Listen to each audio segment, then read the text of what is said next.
अभिषेक जी। सही जी, मुझे 60 सेकंड का बस समय दे, मैं अपनी पूरी बात को समाप्त जी।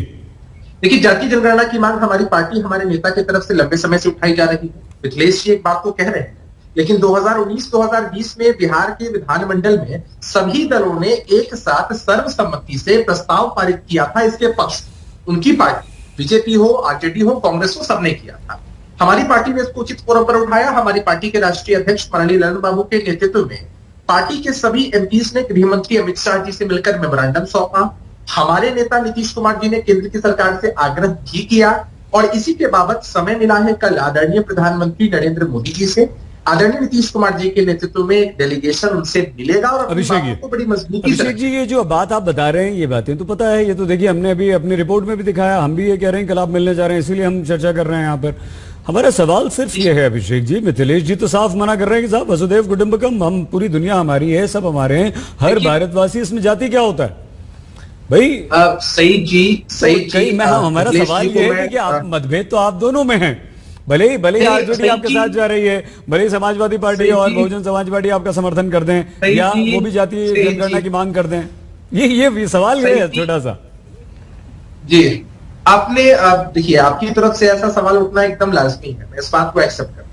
मिथिलेश जी सम्मानित विधायक है, मैं व्यक्तिगत रूप से भी उनको जानता हूँ, लेकिन आप जरा सोचिए कि 2019-20 में पूरी भारतीय जनता पार्टी के विधानमंडल दल के सदस्यों ने इस मांग को पारित किया था। वही तो अभिषेक भाई, वही तो समझना चाहते हैं, वही समझना चाहते हैं, वही आपसे समझना चाहते हैं कि भाई आपके विधानसभा में क्या होता है, संसद में क्या होता है, बैठकों में क्या होता है, और यहाँ अगर आप लोग क्या बोलते हैं, तो जो देश की जनता है वो हम कंफ्यूज्ड हो गए, हम कंफ्यूज। मैं यहाँ पर कंफ्यूजन में हूँ, मुझे समझ में नहीं आ रहा। 20 सेकंड दीजिए ना सही जी, मैं सारे कंफ्यूजन को दूर कर देता हूँ। ठीक है। देखिए, मुझे लगता है कि मिथिलेश जी को अपने पार्टी आला कमान से एक बार बात कर लेनी चाहिए, क्योंकि इनके वरिष्ठ मंत्री भी इस डेलीगेशन में शामिल।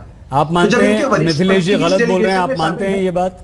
नहीं, मुझे लगता है कि मिथिलेश जी को शायद हो सकता है कोई पार्टी के वरिष्ठ मंत्री किसी डेलीगेशन में शामिल होने जा रहे हैं, जहां जाकर प्रधानमंत्री के सामने वही बात रखनी है जो सब लोग रखेंगे, और मिथिलेश जी की अगर मतभिन्नता होती है आपके प्रतिष्ठित चैनल पर, तो मुझे लगता है कि एक बार उनको अपने आला कमान से बात कर लेनी चाहिए, क्योंकि भारतीय जनता पार्टी के प्रवक्ताओं के माध्यम से स्टैंड किया।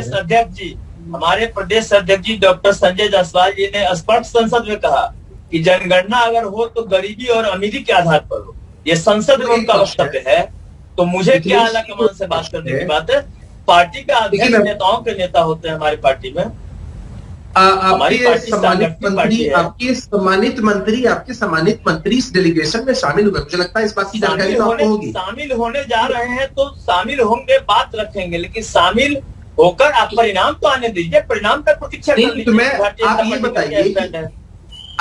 ये बताइए ना, देखिए मतभिन्नता नहीं, आप ये बताइए ना कि आपकी पार्टी की तरफ से एक सम्मानित मंत्री एक डेलीगेशन में शामिल होकर अपनी बात को रखने जाते हैं, तो उससे पहले तक तो किसी का स्टैंड क्लियर नहीं है ना। और आपकी पार्टी के लोग अगर कहीं जा रहे हैं प्रधानमंत्री जी के पास अपनी बात रखने के लिए, तो जब तक चीजें स्पष्ट होंगी उसके बाद ही मुझे लगता है कि आप लोगों का ऑफिशियल स्टैंड कौन सी बातें किस रूप में रखनी है, ये ना आपको पता है ना हमको पता है।